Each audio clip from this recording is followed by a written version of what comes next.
Hi, I'm Jason Rubin from Naughty Dog. PlayStation Underground's asked me to tell you a little bit about Crash Bandicoot 3, Warped.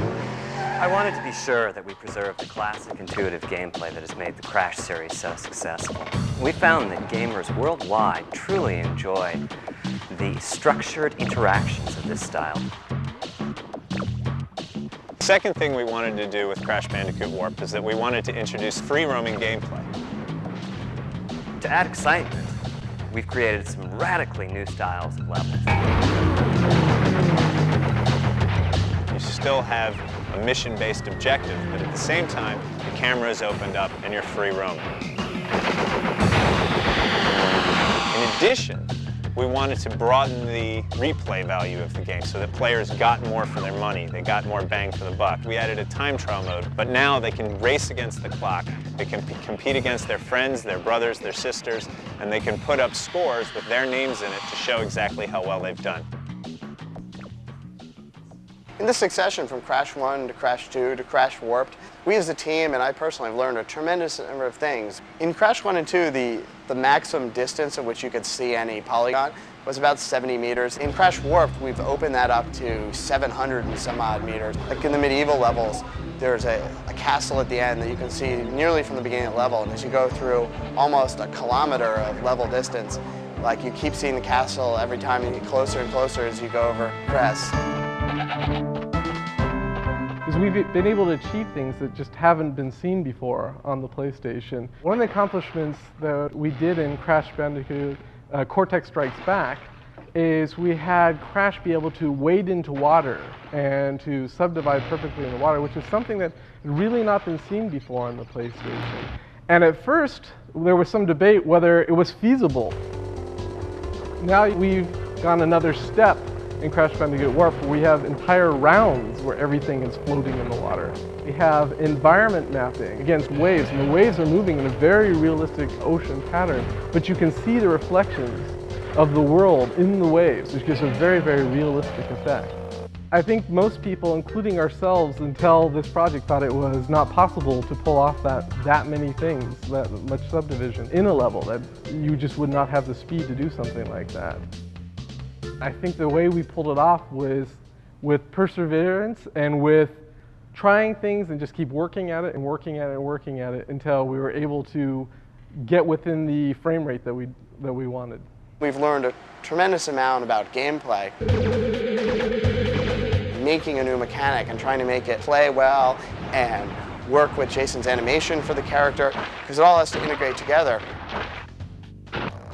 Crash is like driving along on the motorcycle and he turns, he's got to bring the motorcycle down, put his knee on the ground like the way a real motorcycle rider does. And so there's a real interaction between the gameplay programming, controlling the feel of that motorcycle, and the animation. And that's probably one of the most important programming things. If the game doesn't feel good, if it's clunky, then it's not fun. When we approach a level, this is an example, this is Arabian level M. It's basically somewhere about 2/3 of the way into the game.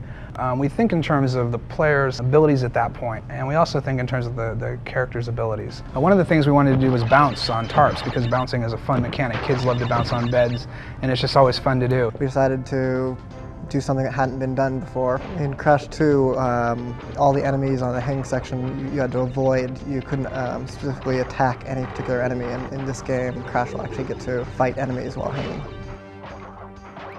Our biggest challenge has been how to add more depth and excitement. I've always been proud of how Crash's moves need to be used in combination. The new moves, of course, are great. Well, we've got a bunch of power-ups that you gain across the game as you play. And what's really nice about that is basically the character grows as you're playing. Crash Warped has combinations like the slide, double jump, death tornado, which add greatly to the depth of the gameplay. At first, they'll just jump on an enemy, but after they get good at the combo, now they'll slide, jump, jump, and hover and come down on them at a much more aggressive style. The deaths are an important part of this game. As we learned in 2, is that people, if they die and there's something funny that happens at the end of it, it sort of softens the blow of taking a hit. We have the game designers come up with their wacky ideas of what we should do, and we have the artists coming up with their additions of what would look cool with that idea or what would be best suited for that idea. Well, we start out with just a rough vignettes just to get the feel of which direction we should go. And then once we see that we're in the right environment, then we go straight to the line art. And the line art is a more finished artwork that leads eventually to being a color key, which has the actual palette of that level. So that way we can take different elements of the warped background and go to the computer and start modeling and start making textures and start applying lighting and coloring and things like that. Or I can also do a lot of palette shifts.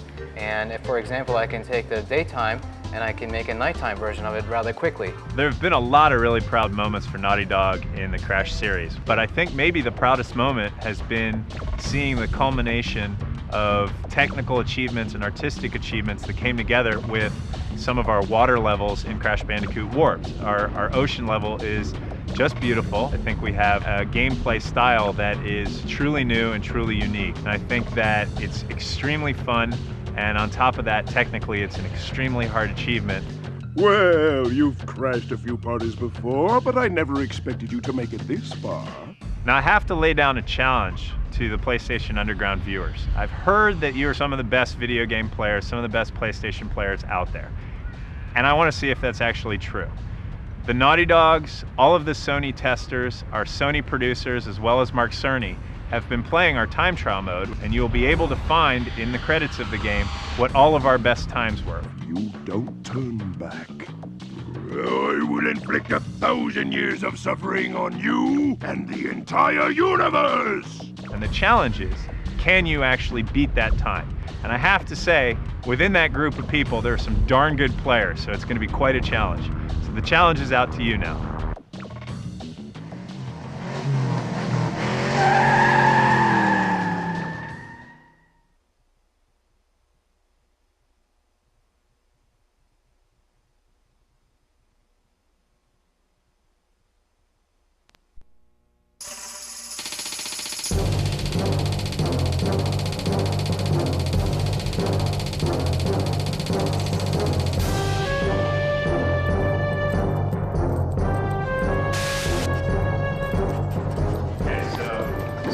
Bandicoot, Crash's sister. This game she's going to be riding on a tiger. She's a playable character. And over here we have Tiny the Tiger, who was one of the characters in Crash 2. This is Crash in Time, so this time we're going to be fighting against Tiny in the Coliseum. He's a Roman gladiator. Hey Mark, what's going on? We'll give you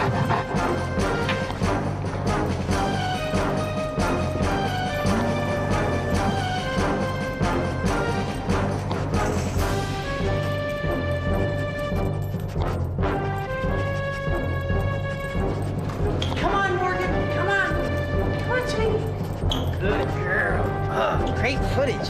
Thanks for the underground footage. We'll put you in the next underground. Credits, okay, Em?